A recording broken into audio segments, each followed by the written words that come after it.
Hello, everyone, and welcome to a new episode of Other Record Labels. I'm your host, Scott Orr, where we talk about the art and culture of running an indie record label. I hope you guys are holding up well as I record this. We are in the middle of our isolation because of the coronavirus, and I hope things are going well. I know I've heard from a lot of you, and I still see people listening to the show. Hopefully it's a good time to listen to podcasts.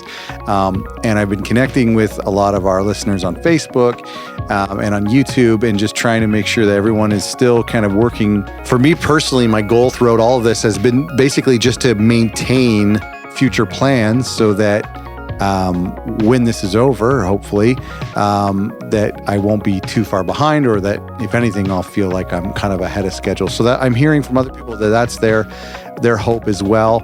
And so I really do hope that you're holding up well. Today, we have an incredible episode. I'm really excited. I wanted to mention before we get into this episode, I wanted to mention that if you are new to the podcast, or if you haven't already, to check out our website. And I'm in the process of adding more and more resources. But right now, up on our website, otherrecordlabels.com, we do have a free guide for people who are thinking about starting a record label, or who are in the process of running a record label. Some of the condensed wisdom throughout our previous episodes are found in that free guide, and you can get that at otherrecordlabels.com. We also are starting to put up some helpful content on our YouTube channel, which is youtube.com/othersongs. So you can check that out as well. Today, I'm talking with Adrian LaBelle from Mint Records, and I'm really excited to share with you today's interview. We actually get a little dark and a little heavy here, but this is important. And today we deep dive into the topic of inclusivity and respect in the music scene. Adrian LaBelle works for Mint Records. Mint is an iconic label home to new Pornographers, Neko, Supermoon. With over 30 years on the scene here in Canada and the world, they're an incredibly well-known and respected label. In addition to her work with the label and touring with bands, Adrian has spearheaded a new label initiative focusing on safety for marginalized individuals, people who are more vulnerable to harassment, assault, abuse, violence, and exclusion of opportunity. What is amazing about this initiative is that their goal is to make these resources available to everyone, including labels like us, who can benefit from their work and their research on this topic.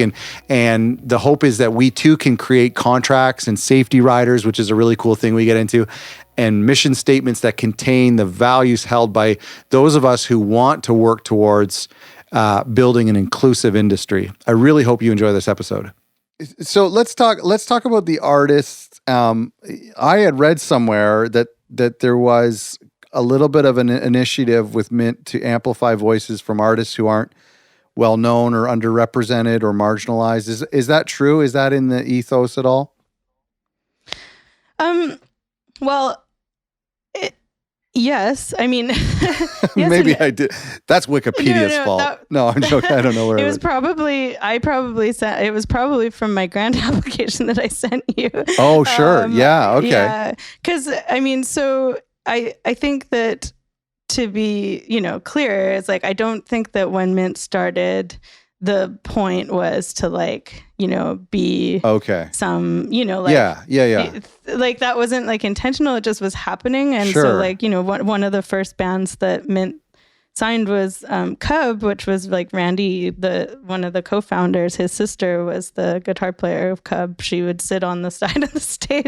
If you know about Cubs, that was their thing for a bit. But anyway, but that was like the first band. They were all women, and it was and it just, the trend kind of continued, and that was 1992. So that right. It's not like women weren't playing music. It's just that it wasn't super normal to see like an indie rock band that was all women. And so and then Neko Case kind of got involved with the label, and it just it's been a lot of women and a lot of and also kind of just like artists that are outside of the mainstream as far as we're not putting out like super like pop records.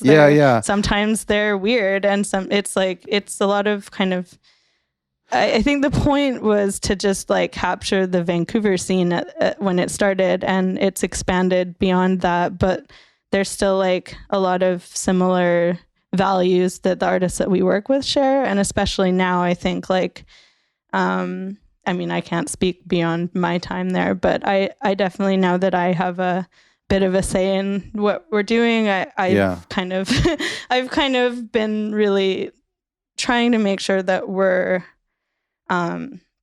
thinking about who we're supporting and whose voices we're amplifying and who we're we're engaging with and how. I think from labels, and I want to ask more labels, but I mean, a lot of labels will put this on their website that it's a statement, part of their mission statement. But I think a lot of labels have to be active in this, in representing people who are underrepresented, because the industry has been so active in suppressing them for so long. So I feel like a lot of labels have to kind of actually say that we're looking for more marginalized artists intentionally. Yeah, I think so too. And we've been, you know, it's like, it's hard because we only put out like 4 or 5 releases a year. So we have to be really careful with like how we're choosing that. And but then there's also like, you know, if a band that was on the label that's right a few years ago is like, we've got a new record, it's like hard to be like, no, we're making space. You know, it's not as easy as it is to just say on Twitter, let's do this. Yeah, exactly. I agree. And so but we are trying to be intentional about that, and like, and if we're not, and if, you know, like if our bands, like for me, something is like, you know, build diversity. Like if we have a band that's all like 4 white dudes playing indie rock, then like I'd like to make sure that whole bill isn't a bunch of white dudes playing indie rock. Right. You know, it's like, so, you know, even if your band or like your, you know, just like asking our bands and asking ourselves like whether what we're doing and like whether our actions are actually matching up with what we're saying we're trying to do. I don't think there's any indie rock bands that are just 4 white dudes. So I don't think that exists.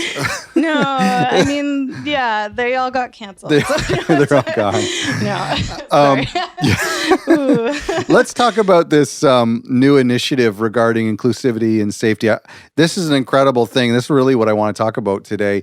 You recently received a grant for this project. Can you tell us, give us kind of an overview about this?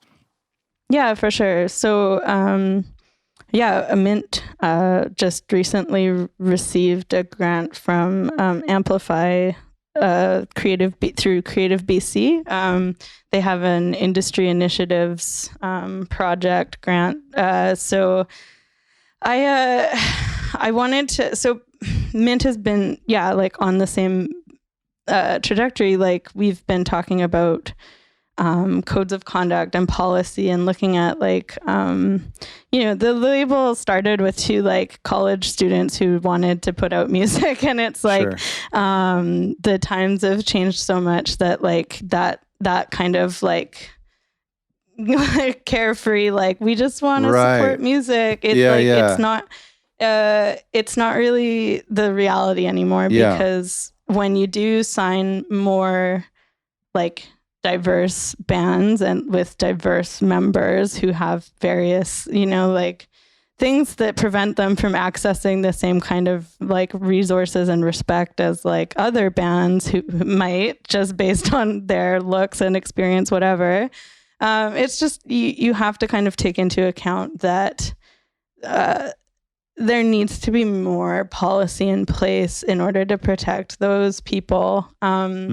Because when they like, and I, you know, so this, it started because I had been touring for years, and I've, you know, as either the only woman in a band or as a woman in a band with only women going into spaces with, you know, where we'd encounter all kinds of like really challenging up to like actual assault, like, you know, challenging behaviors, challenging attitudes, like sexism, racism. There's so many different kinds of things that like you just going to the venue to play a show is like, you're already like exhausted by the time you get to the stage because you've just had to fight like 5 fights with people to get like basic respect. So like the project started from my kind of being fed up with this like system.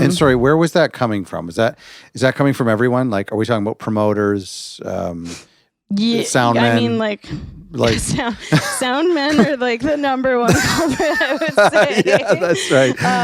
Like sorry, but like security, like at venues have been really horrendous with some of our folks. Okay.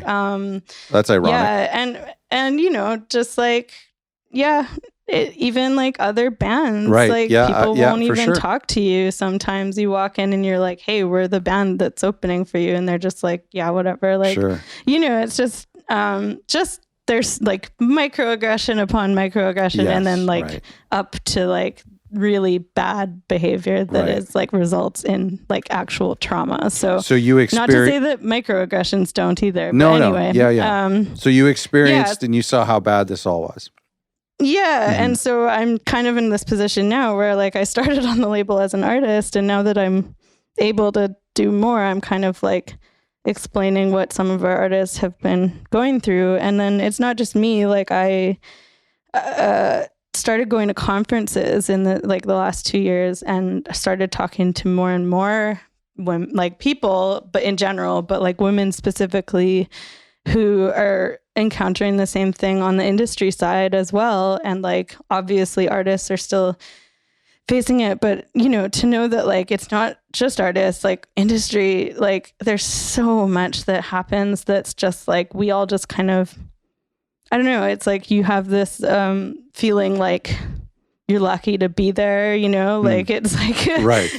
So you don't want to like ruffle the feathers. Yeah. That's a great way of putting it. Yeah. But then, you know, it's like if your whole, like half of your job is just like dealing with bullshit, then like you can't get your job done. Yeah. So basically, after many conversations with people talking about like, we need policy so that like the work isn't ours, like we can like point to a piece of paper saying like, this is unacceptable. The label, you know, like, so anyway, I'm getting ahead of myself. With the actual like grant, the idea, so Mint process started, we do an annual Christmas party, the ridiculously early Christmas party every year. It's usually like late November, early December. Yeah. And we decided 2 years ago that we would hire Good Night Out Vancouver, and they're like a local organization, although Good Night Out is an international organization that's like, it's for venues. I think it started out mostly for like venue, like bar and venue training for security and staff to like, first of all, it's, you know, they train you on like bystander training so that if you witness like an assault or if you witness someone who's like being harassed, they like teach you skills to like intervene in a like non-confrontational way. Sure. And, like, just like, and then, you know, stuff for venues, you know, like, so some of the things that they have on their safety tip sheet is like requesting that if there are women security guards, that they be working, there's at least one working that night, so that, you know, if someone doesn't feel comfortable being, you know, like, you know, like that there's options, and also that like, you know, like believe survivors. So like, you know, like there's a lot of things that go on behind the scenes when you're like navigating, you know, like abuse and like people who have, you know, who don't feel safe in a space because of A, B, and C. And so if you talk to staff at venues before the show starts and like make sure that they're aware that that's something that you take seriously for your artist and for your community, then that would hopefully, you know, like decrease the chances of the people who are most vulnerable to like that they can just enjoy themselves and not have to be worried about like that happening. So that's like the first part. Yeah. Okay. So, but is the artist themselves supposed to give this to the venue, Like that puts them, I think, doesn't that put them in an uncomfortable position? Oh yeah, for sure. So like what we did was like, that was for our one show. Okay. So we had the show booked at a local venue, and we offered them this training. Like, we offered as a label to pay to do the training, because it costs, it's like a service. It costs money, and they refused. Wow. They didn't want to do it. And the venue didn't want to do it. Yeah, the venue didn't want to do it. Wow. And so we moved the show.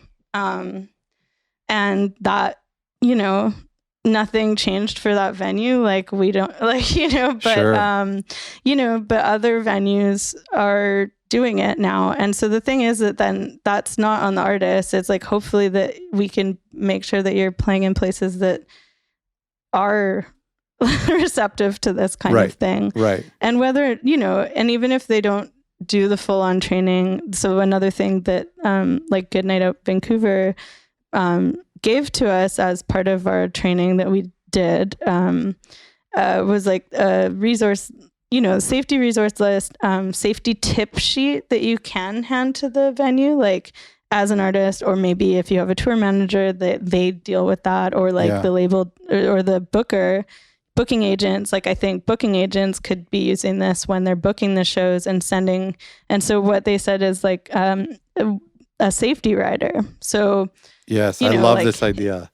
Yeah. So like, if you're sending in a rider saying that you need like Maker's Mark and like salt and vinegar chips or whatever, you're also saying don't abuse me. For instance, that's that's definitely on. Yeah.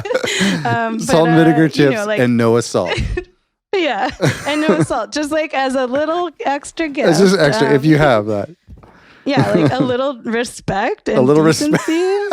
Like, oh gosh. And I think that the thing is that like, people are either going to do it or they're not. Yeah.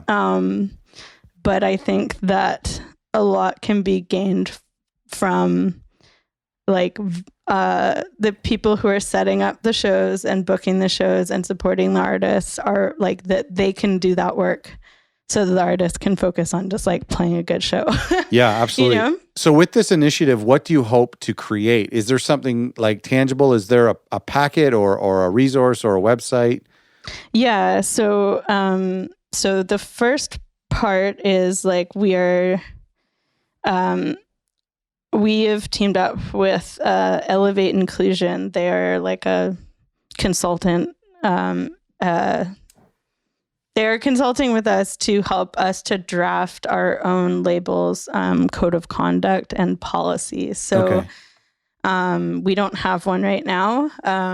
We do like individual contracts with artists for records, but up until recently, those didn't contain anything about anything beyond the recordings and the music. Yeah. So, and so we're changing that, and we're also making our own, like for our business, for like the employees at Mint, which there are 4 of us, but only 3 full-time,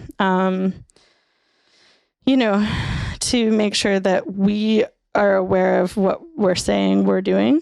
Right. Yeah. and we're putting in the time together, and we're talking to this consultant, developing a list of like, what are the key elements to this code? And then not only that, but how do we back those up? And that was where we were running into trouble, because it's like, you can say all those things and you can do all those things, but when things inevitably go wrong, which they will, you cannot control everything, who deals with it and how? And that's the part that's like really key to this initiative, I think, is like making sure that when people are signing on to things saying that they're being inclusive and they're like safety minded, that there is actual like training and plans in place for what happens when something goes wrong, and how, like, who is it that's dealing with it? Because if that's not determined, often it just kind of gets looked over. Like, you kind of deal with it and say like, I'm really sorry that happened. Mm-hmm. And then there's not much more that happens, I find. So for us, like, we haven't yet figured that out. So one of the things that the people were talking about, like that were the consultants were talking about, was outsourcing that. So like having someone on retainer to deal with HR issues if you don't have an HR department, which I feel like most indie labels don't have an HR department.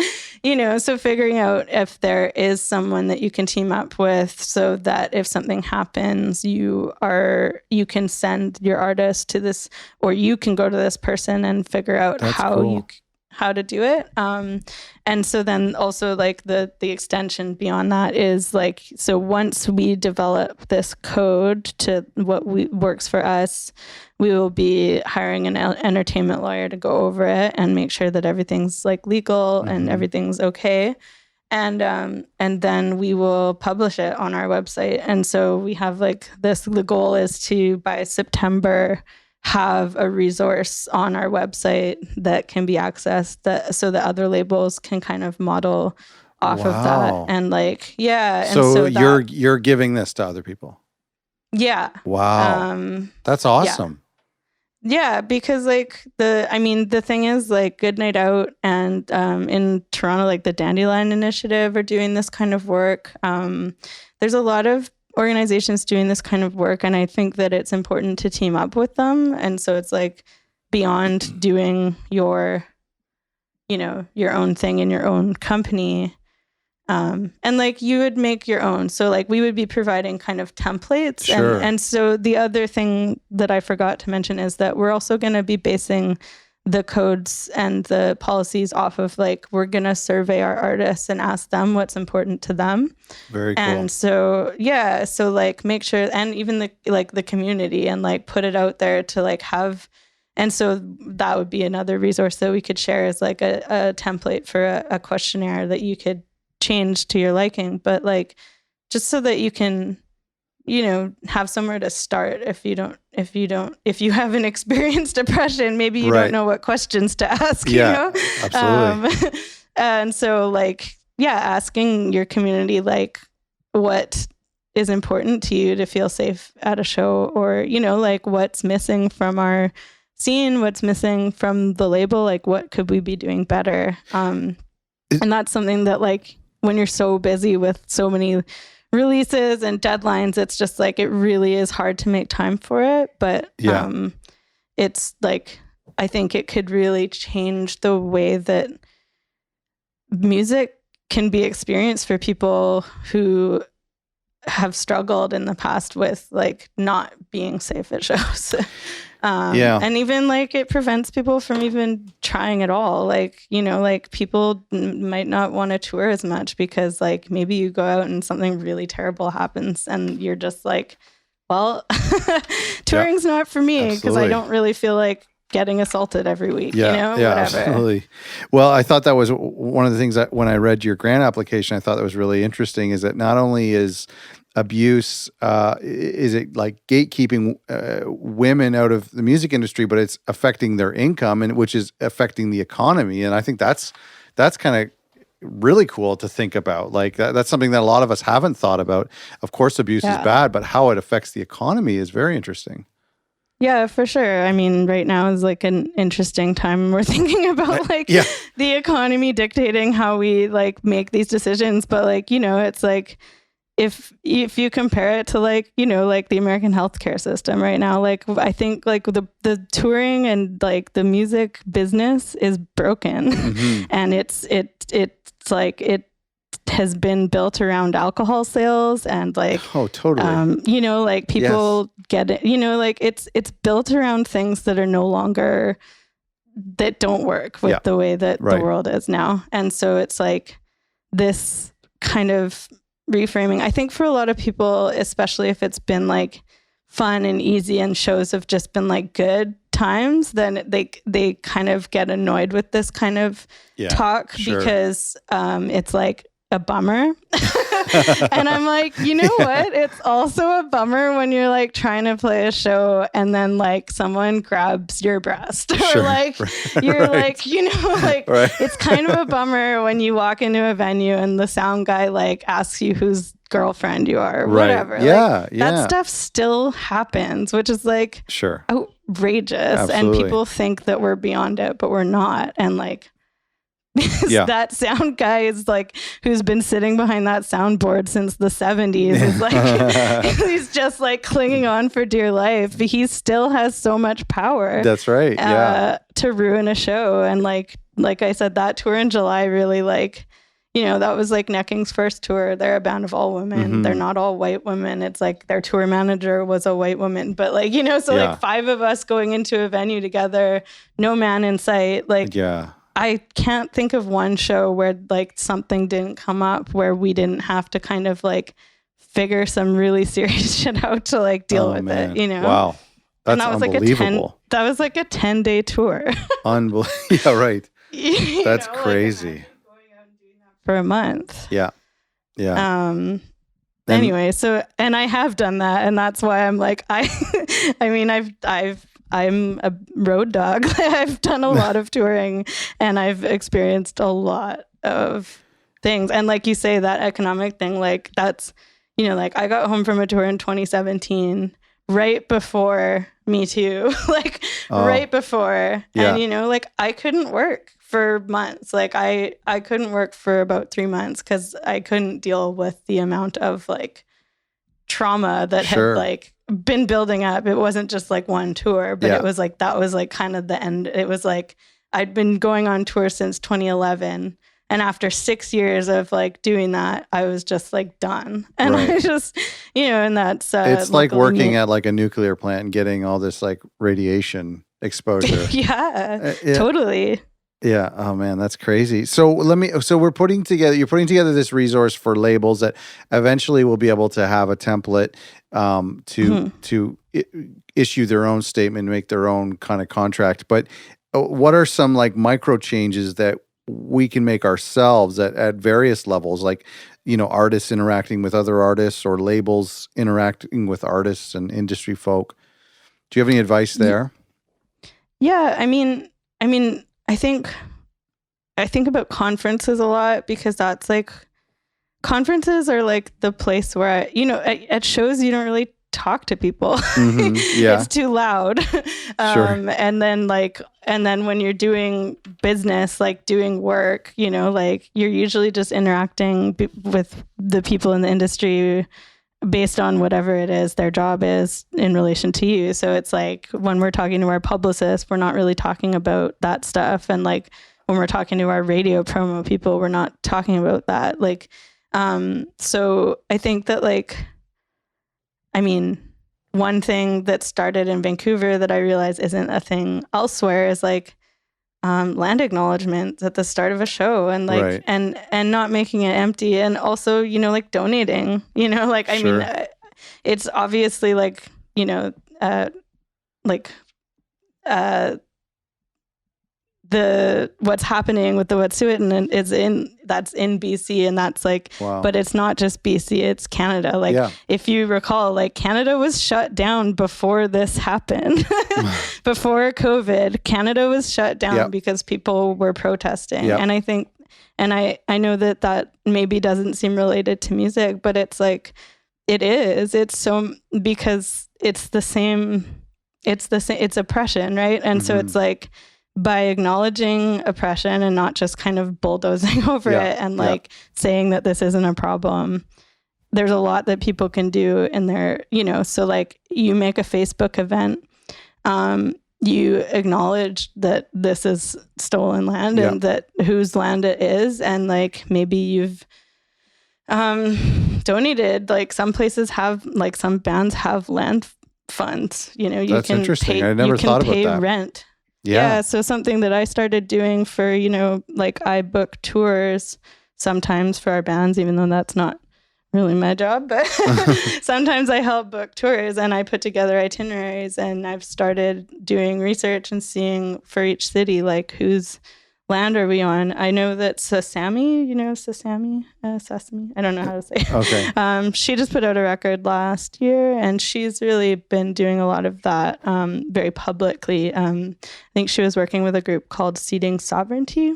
Okay. And they so for all of her tour date announcements, there's like the regular name that people are know, and then there is the like indigenous name of like whose territory am I playing in today, and who can you really support. Interesting. Yeah, and the donating thing is so much more than just making a claim, which I haven't even heard. I've never heard an artist do that, even make a claim, let alone donate.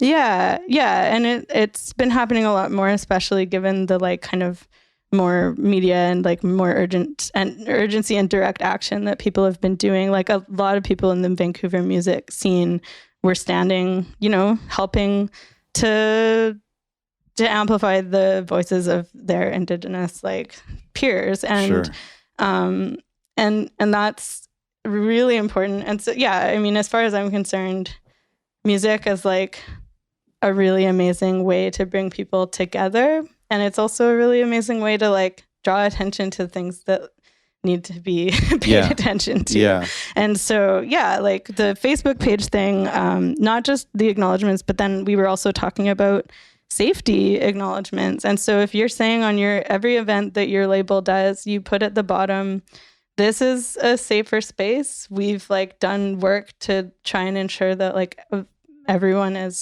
feels safe at our events, and like so that's more messaging that Good Night Out and like other groups like that have samples that you can use, and we'll be basing ours off of theirs. And a lot of festivals have that kind of messaging now. Like I know Sled Island has done a lot to make sure that they have a lot of postering up at venues and it's just like making sure that people are aware that safety is a consideration, and then if knowing that there's a place to go to if you have an issue, and knowing what to do, and making sure that person who is the person receiving the information is like compassionate and not dismissive, because that's the biggest issue, is that if you say that your space is safe and that you're trying and that you've like designated people to deal with safety issues, but then when someone's like in a situation and they can't find you, and then they do find you, and then you dismiss them, that's even worse. It's like even worse. Yes. Yeah. So this is interesting. On a practical level, I love the idea of this being put in writing on Facebook event pages and on posters. Like, do you think would you or somebody be able to provide like verbiage that people could copy and paste to use? Because I feel like, I mean, I think that's great. I wouldn't know what to say.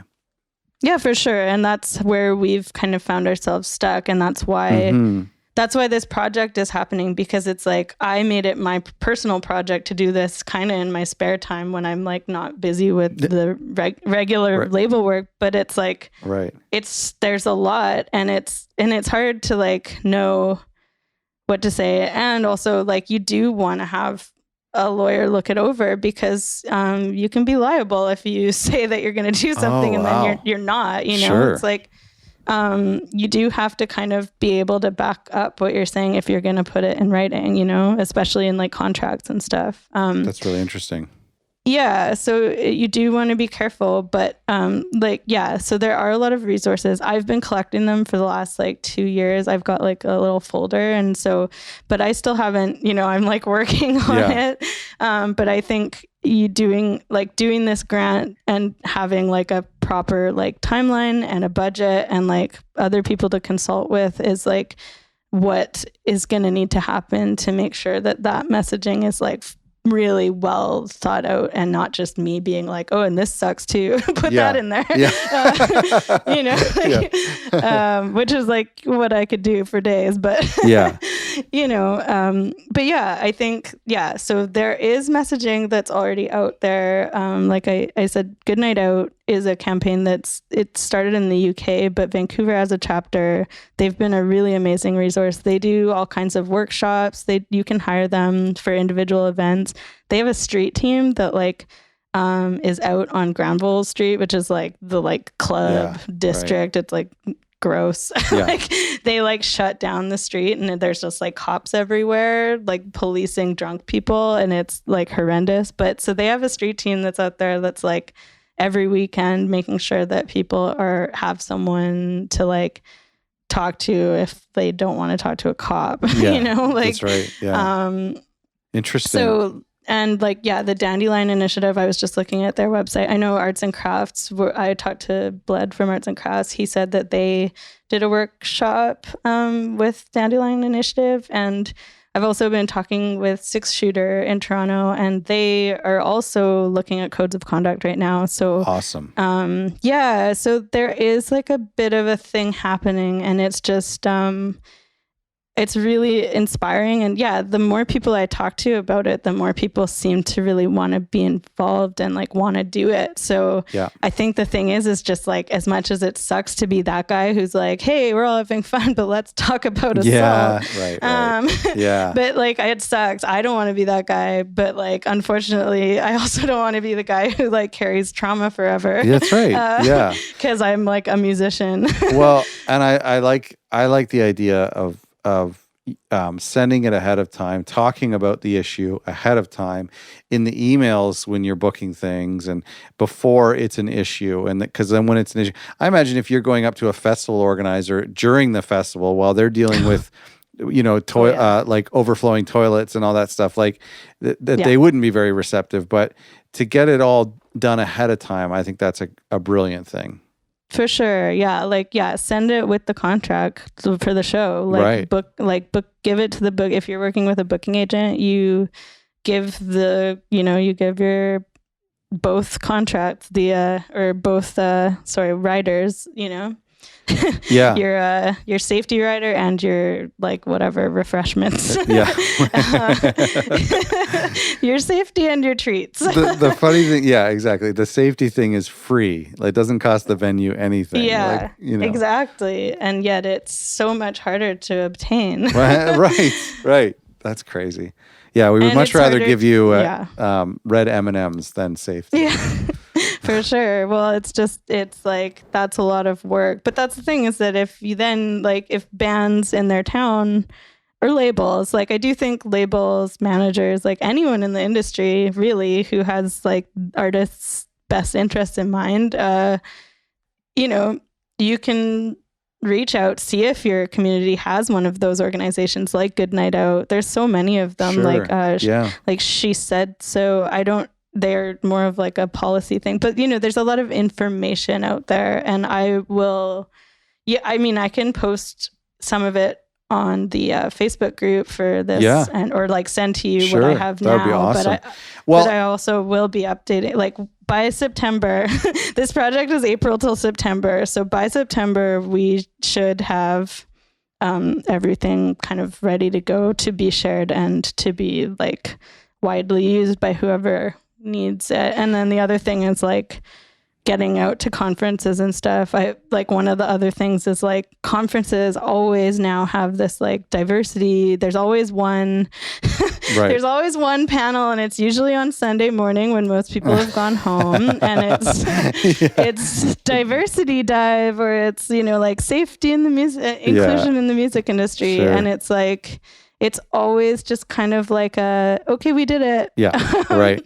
And I've talked to a lot of people who've been involved in those, and it's been really apparent that we've all noticed that when it comes to it, there's not a lot of follow through, even at the events. You're at the event of this festival or conference that's saying that they're prioritizing safety, but then you can look around and see many examples of things that are not, and I that is not I understand how difficult it is to run a festival. Right. It's a lot of moving parts, but it's just the whole thing of this is just to try and change the way that we value that part of it, and like make it just as important as making sure you have a sound person and like working amps or whatever.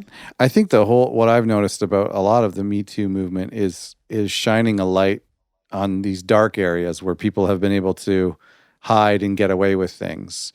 And you know, and I get it how the people who are shining this light seem like party poopers, or they're you know, but people are getting away with a lot at festivals and in Hollywood and in venues, and all you're doing is shining a light, you know?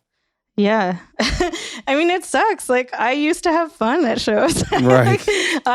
When I started playing music, I didn't think about any of this stuff. It was like, great. I could just waltz in somewhere and like pick up But let me ask you, 2017, I think, was the Me Too you said, but like, are things getting better? I mean, you did a tour recently and you said it every day you experience something. Like, I would be excited about the time that we're in, thinking that, you know, the time that my daughter's a musician, that she won't experience anything like this, that this will be completely foreign. Like, do you have hope for the future? I mean, obviously you do, you're putting this together, but how, like, are things gradually improving? Yes and no. I think as long as so long as like the people who are affected by it are doing all of the work, I don't think that things are going to change. Wow. Wow, that's a great statement. Yeah, and I mean, that's all what I've seen. You know, it's like I've begged people for help. Yeah. You know, and I'm saying like, it's really exhausting for me to do this work because I already lived through all this. Like, I don't really want to be writing this policy. Like, I wish that someone else would do this for me so that I can just like write an album. Like, I'm trying to, True. I'm also an artist. Like, I'm trying to write an album, but I'm like, you know what? I don't want to tour an album in the kind of environments that I've already been through. Like, and that's not to say that it's all been bad, because it hasn't all been bad. And you know what? I've been like super, super lucky to be involved in so many small communities that are super supportive and welcoming, and and it's not even a question, because, you know, like shitty bars are going to be shitty bars, you know, like, like, so like, don't play That's a great shitty t-shirt. bars. But but like, but you know, that's not the reality for everyone. Like, sometimes you have to play in shitty bars if you want your band to be heard. So especially genres. Like, every, you know, there are, depending on the genre, you might feel safer in a certain genre. I imagine I'm just totally stereotyping, but jazz musicians might feel safer than an all-girl rock band or something. Yeah, for sure. And like, there's a certain like, you're treated differently based on whatever, you know, like, but you walk in a girl with a guitar, it's like, oh geez. That's like, That's right. You know, I don't know. There's just so many things that you have to deal with. But yeah, I don't think it's, so here's how I feel like I can answer this question. I left my house yesterday for the first time, and I drove to the jam space to get my amp, because I was like, oh, if we're on full lockdown, I'd like to have my amp in my apartment. So I went and got that, and when I was coming back, I was listening to CBC and on the radio, and the Massey lecture series was being played on Ideas. Okay. And my dad, my 76-year-old father, had given me the like book version of the most recent one for Christmas. Okay. And I had read it, and I promise this is relevant. Okay. And it was called Power Shift, and it was like in a 5-part series, look at women in the world through history. And basically it was really depressing. Oh, really? Really informative. And I love the Massey lectures. Yeah, I really recommend listening to it. It's pretty upsetting at parts, but I mean, I actually didn't listen to it. I read the book, but I'm going to put that book on my list. I did listen to it when it was on the radio, and you can find it online, the podcast of it. Yeah, and it was just talking about like these trends of like women in history, and like, you know, obviously women aren't the only people who are oppressed by the industry, et cetera. So I don't mean to like exclude other marginalized groups, but my experience is mostly based on my gender. So, and the book just, so my idea of like being hopeful is just that I think that like things come in waves, and right now there's kind of a backlash to the Me Too movement. Like I think that it's actually harder in some senses, and also a lot of people are asking women to like explain oppression to them and like do that work of like explaining their experience and stuff. Well, that's and I know that it's so fascinating. A lot. sorry to interrupt, but it's so fascinating when you were saying about wanting to write an album. This is the definition of privilege. When, as myself, as a male artist, a white male artist, like, you know, we have this privilege, but the privilege right there is that I don't have to write a grant application for safe spaces. I can write an album. You know what I mean? Yeah, so I can totally. I have a head start because I have a head start over you because I don't have to deal with this stuff first. Totally. That's so interesting. And that's like that. And, you know, I'm a somewhat privileged white woman. Like I have so much more advantage over other people to be able to even have this job and be able to write that grant. So it's like, I'm aware of my place as well. And, you know, it's like, but the thing is like, if we all kind of do a bit more, if we like examine our place and in our scene and like look at how much privilege we have like relatively, and then like look at who's around and who could use that support, and like maybe there's something you can do wherever that can like help alleviate some of that work, so that work doesn't have to be just done by those who are already oppressed. Like and you know, like the change isn't going to happen without those people either, because you can't fix other people's problems without knowing what they are. Which is like, I mean, that's like colonialism, like, you know, like we can't, we can't just like be like, I know what's best for you. To learn English and to forget your language. Yeah. So it's like, it's not about taking over, but it is about standing alongside people, listening, showing up for them, and like being a true ally. And that's like, you know, it's hard to do. Everyone's busy. And it's like, but it is, you know, I feel like this moment in time is a very good moment to be, you know, like we all have some downtime. Yeah, we have some. That's right. Like there's nobody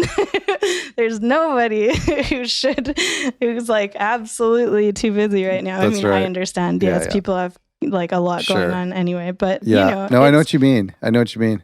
I've got to put that. Yeah, go ahead. Or I just think like my hope is that, you know, like we all had to deal, like we're dealing with venues like shutting, and like once we reopen everything, you know, like I just do feel like this is a really amazing opportunity for people, like, you know, employees at venues. Like if you're a bartender, you do the door at a venue, like maybe, you know, like whatever, like you bring it up to your, you know, and I understand, you know, I totally understand that people's jobs are, you know, you don't want to, it's the same as like, you don't want to piss off the landlord, you don't want to piss off the boss, but there's no harm in saying, what if we tried doing this? What if we tried a little harder to just like, you know, I think security is a big one. Security and like just general, like, just like training. There's a lot of trainings that are like not to do with service industry or like entertainment industry, just like general, like how to be a good person training, I know, like, you know, like how to deal with, you know, like learning about racism and stuff. Like you can do a lot of like anti-oppression workshops online, probably. Educate people can educate themselves on like where other people are coming from without asking of the other person to do that labor for them. And I mean, I'm surprised that some of this stuff isn't mandatory or doesn't become mandatory, especially in Canada. I love this country, but my relative was coaching hockey this year and had to go through tons of training with, learning the different gender concerns, and so he went through. And that was all mandatory in order to be a coach. And so I'm hopefully that can be the case for sound men as well. Yeah. Well, when I looked at the Dandelion website today, actually, I was just looking because I was curious. I hadn't looked in a while. I'm trying to pull it up right now. Oh God, I have so many like 20 million windows. Where is it? Anyway, it said that there was something about in Ontario it being mandatory to have some kind of training, but now I can't find it. Yeah. Anyway, if you look at the Dandelion Initiative website, there is a thing that says that in Ontario, I don't know if it was about harassment or anyway, it was something relevant, and it looked like it was actually mandatory for an establishment to have some kind of training. So I think like that is super key. And absolutely. Certainly starting with, I mean, this is an issue that's probably even a bigger issue with clubs and bars, And so that's definitely, I saw something online. It was kind of like trending, was like a sign that bars put in the bathroom, and a woman can, if you need them to call the police, you order a certain drink. Did you see this? For sure. Yeah, that's totally one of the, like, Good Night Out does that. I love that. They also have, one of the things that they also do is like little coasters with little tips on it, like about consent and about like what is consent and what is not consent. And the special drink. There's a lot of little things that people can do. And then like the other thing is like, I think one of the most important things, like when you ask for like tangible, like what can I do? When you're at a show, if you're going to shows eventually, hopefully we all get to go to shows again. Maybe. When you're at a show and like, if you notice that someone is being harassed, and harassment can look different. And that's one of the things that the training can do is like alert you to like what I think something that comes up a lot is that like a lot of women are women are naturally like always on alert at, like, because it just happens and you don't think about it because it just happens so often. But like, I'm usually very aware of what's going on around me. And I think that, that kind of trying harder to be aware of what's happening around you if you're someone who doesn't have to worry about that stuff.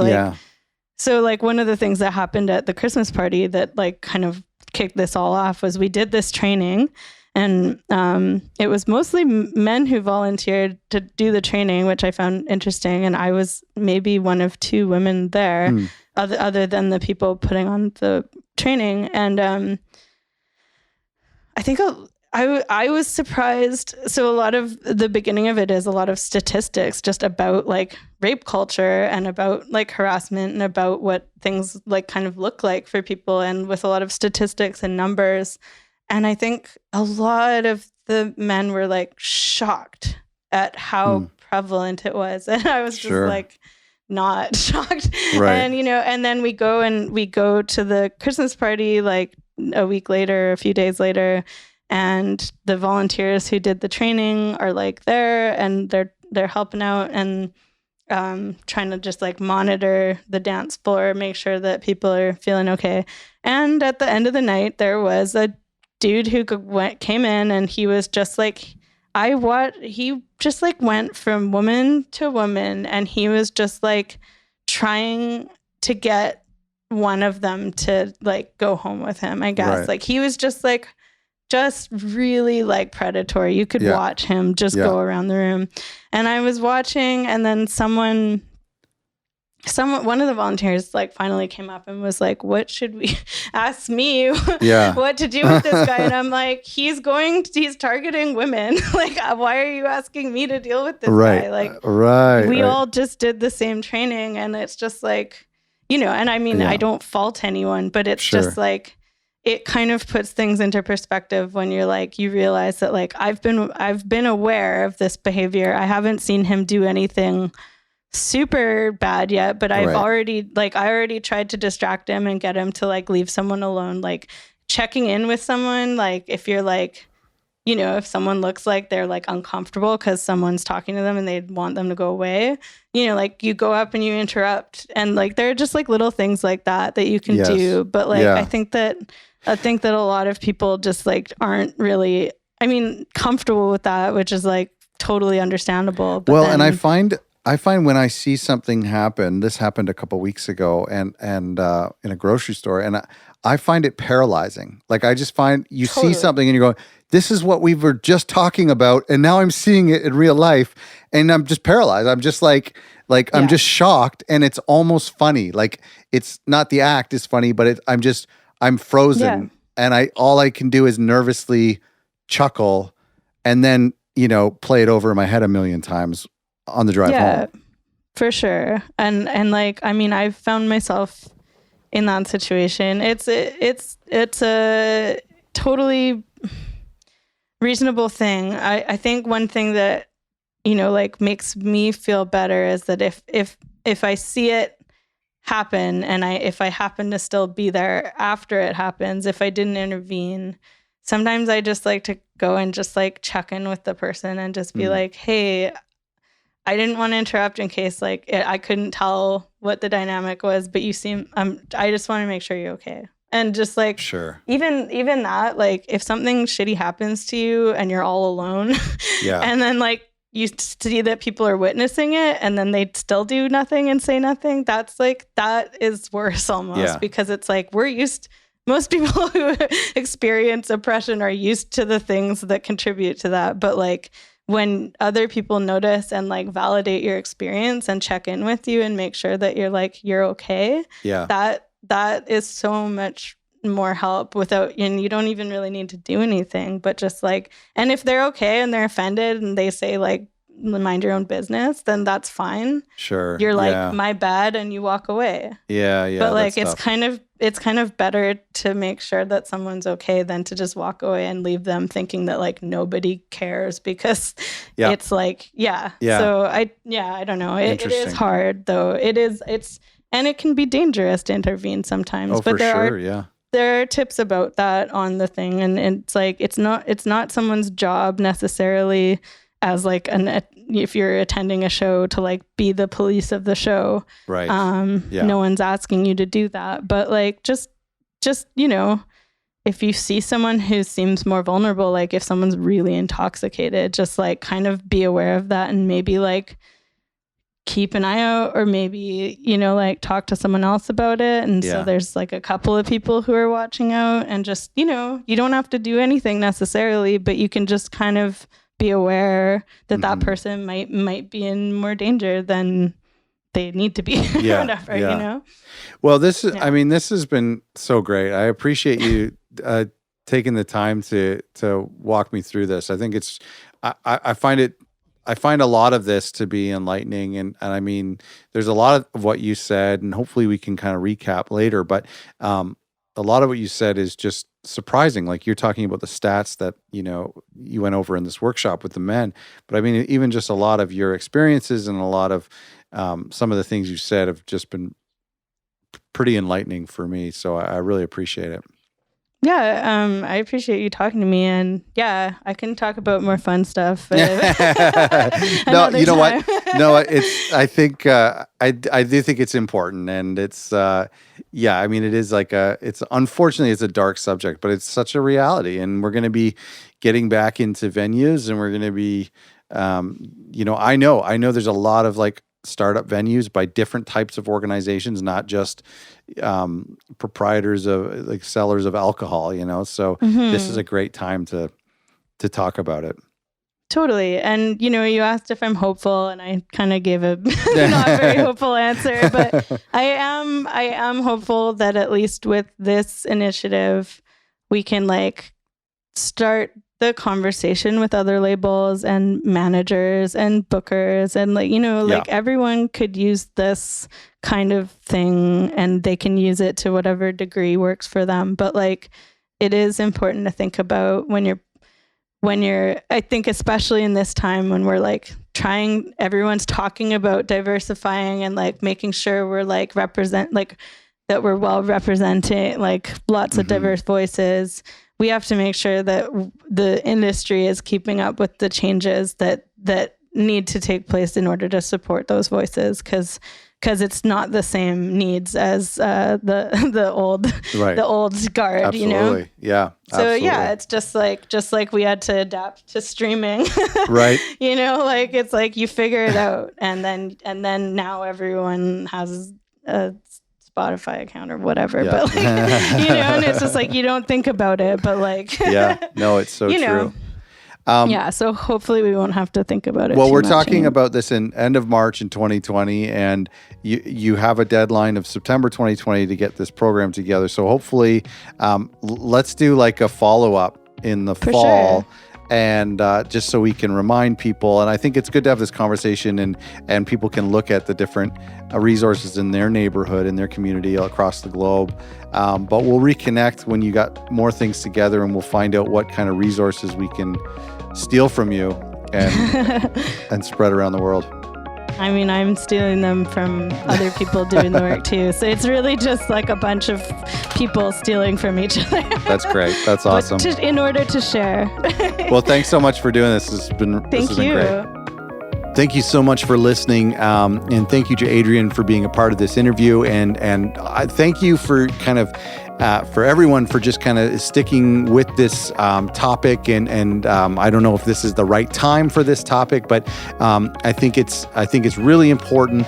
And I'm excited for when Mint comes out with these resources, and we're going to link back to them. And I'm hoping to do a follow-up episode with Adrian in the fall, where we can kind of reconnect and to kind of bring attention to the resources and the findings that they come up with in the fall.